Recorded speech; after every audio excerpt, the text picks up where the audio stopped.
Fala galera, bom dia, boa tarde, boa noite. Nós iremos apresentar nesse momento uma visão geral dos interpretadores. Esse conteúdo foi elaborado por mim, Josué Batista, Gilmar de Pontes e Vinícius Gabriel. E ele tem como objetivo descrever o que é uma linguagem de programação interpretada, ah, dando essa visão sobre esse determinado assunto. Esse conceito será quebrado em vários tópicos e que será discutido ao longo deste vídeo. E esse assunto é de bastante conhecimento pela comunidade e bastante discutido, é, caso ele for relacionado aos compiladores. Pois bem, vamos dar início à nossa apresentação. Introdução. O que é um interpretador? Nada mais é que um programa de computador que processa o código principal de um determinado projeto de software durante o período de execução, atuando como intermediador ou interface entre o programa e o processador da máquina. De maneira geral, o interpretador só precisa escrever, testar, corrigir e distribuir, não tendo necessidade de compilar o tal projeto. E aqui é uma ilustração que eu coloquei, né, para exemplificar o que é um interpretador. Ele pega o código-fonte, interpreta e dá o resultado como saída. Eles utilizam suas próprias bibliotecas internas para processar o código do software, levando em conta que uma vez que uma linha do código principal foi convertida nas instruções legíveis por máquina, ela é enviada diretamente ao processo. E o processo de conversão não estará completo até que todo o código tenha sido interpretado. É importante ressaltar que o processo de interpretação só vai parar mais cedo caso ocorra um erro durante o processo. E isso torna a depuração muito mais fácil, pois é identificado imediatamente o erro, quando uma determinada linha do código possui um bug específico. No geral, os interpretadores são menores em relação aos compiladores e facilitam a implementação em soluções mais complexas. Execução de um programa interpretado. O interpretador faz a análise léstica, sintática e semântica do programa principal, armazenando em uma estrutura interna. Logo em seguida, é percorrido essa estrutura, executando as operações específicas e consumindo os dados que foram deixados por ela. E seguindo de acordo com essa ilustração que eu coloquei aqui. Que ele vai armazenando, coloca na estrutura interna, depois ele faz as execuções que foram previstas. Depois solta os resultados, né? Não há nenhuma criação de programa em linguagem de máquina equivalente ao programa fonte, ou seja, o programa principal. E o único programa a ser executado é definitivamente o interpretado. Um exemplo bem básico aqui que eu vou mostrar para vocês sobre a execução de um programa de interpretado seguindo essa expressão aqui. V1 é igual a V2 mais V3 vezes V4. Ele cria uma estrutura, né? Ele constrói uma árvore de execução, onde ele vai percorrer e vai fazer essas operações lógicas, né? Primeiramente é feita a operação lógica do lado direito, né? Que é V3 vezes V4. Depois ele soma com V2 para tentar achar o resultado.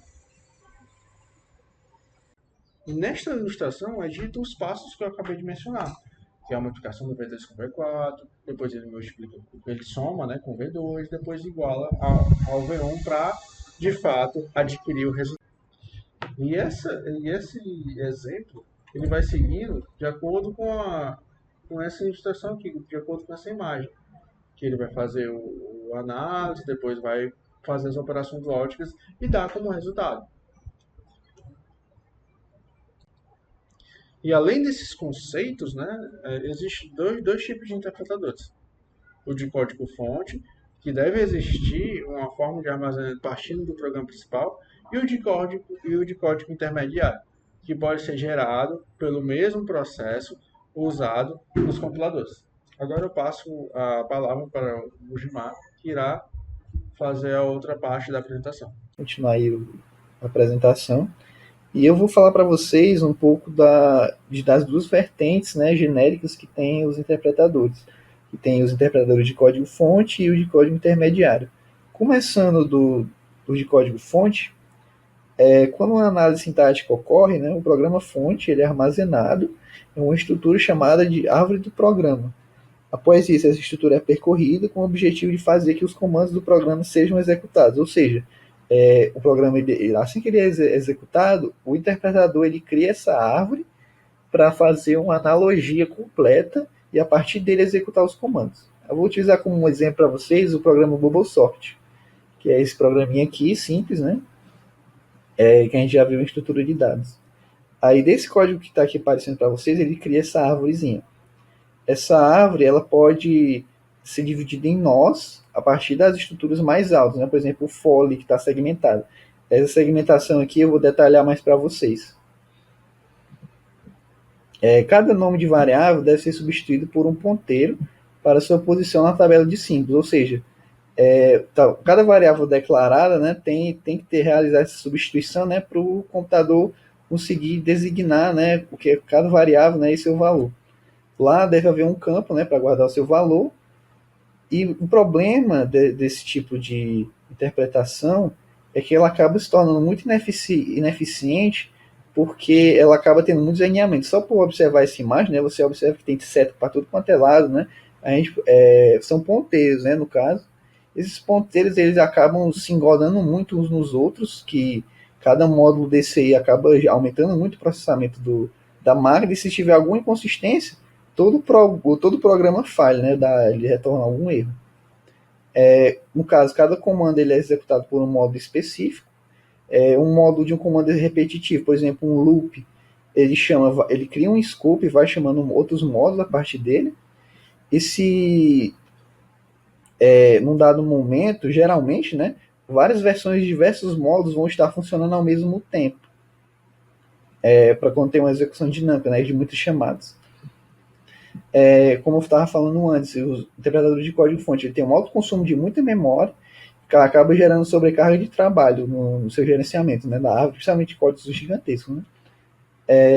Por isso, os interpretadores de código intermediário são os preferidos. Depois eu vou falar um pouco mais dele. O conceito de árvore de programa, apesar disso, né, ele é útil em softwares que fazem análise de programas-fontes. Análise de vários sentidos, né? Análise para otimizar, seja para observar a sua performance ou entender a ordem do seu funcionamento, etc. O exemplo que eu tenho aqui, né, de compiladores paralelos, a detecção do paralelismo exige análise de dependência. Dependências de quê? De bibliotecas, né, de API, chamadas, classes acima, né, se tiver herança, esse tipo de coisa. Agora, para o interpretador de código intermediário, eles têm a diferença dele para o código-fonte é que ele pega meio coisas da compilação. Ele tem um analisador léxico, sintático semântico, ele tem um gerador, ele gera código intermediário, né? E também tem um otimizador desse código intermediário. Como ele utiliza essas partes da compilação, ele acaba contornando os problemas da interpretação de código-fonte, certo? O componente, né, ele vai fazer a interpretação, propriamente dito, do código intermediário, ou seja, ele faz uso das vantagens da interpretação e tira as desvantagens da interpretação e pega as partes da desvantagem, né, e alinha com o que a compilação pode oferecer. Porque percorre o código inteiro, também a mesma lógica, e faz as execuções de acordo com os dados, né, que foram solicitados.